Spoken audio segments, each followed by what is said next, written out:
ان ایام میں ایک سوال کثرت سے پوچھا جا رہا ہے کہ قضائے عمری کیا ہے اور اس کی شرعی حیثیت کیا ہے۔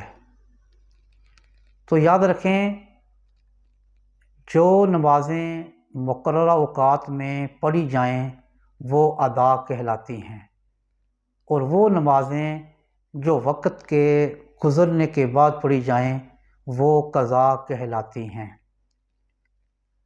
اور رہ جانے والی نمازوں کی قضا یہ سنت سے ثابت ہے۔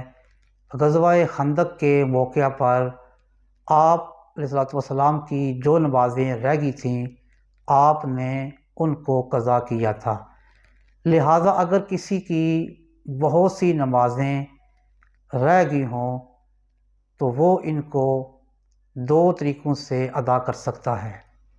نمبر ایک، وہ ہر ایک نماز کو اکٹھا کر لے، مثلا فجر کی ساری اکٹھی کر لے، ظہر کی ساری اکٹھی کر لے، عصر کی ساری اکٹھی کر لے، مغرب کی ساری اکٹھی کر لے اور عشاء کی ساری اکٹھی کر لے، اور یوں کہے کہ میں فجر کی جو نماز رہ گئی تھی پہلی وہ قضا کرتا ہوں، پھر دوسری، پھر تیسری۔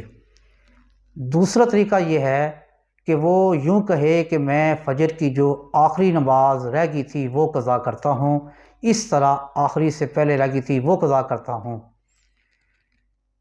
اور اگر کسی کو اپنی نمازوں کا علم نہ ہو کہ کتنی قضا ہو چکی ہیں تو وہ بلوغت کے لحاظ سے ان کو شمار کرے۔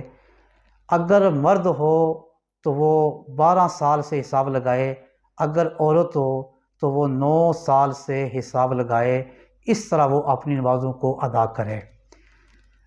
ان ایام میں یہ مغالطہ پایا جاتا ہے کہ ماہ رمضان کے آخری جمعہ کو یعنی جمعۃ الوداع کو 2 یا 4 رکعت نفل جماعت کے ساتھ اس نیت سے ادا کیے جاتے ہیں کہ وہ گزشتہ سال کی جو نمازیں قضا ہیں ان کا کفارہ ہیں، نیز اپنی اور اپنے عزیز و اقارب، اپنے والدین کی جو نمازیں رہ گئی ہیں ان کا بھی کفارہ بن جاتا ہے۔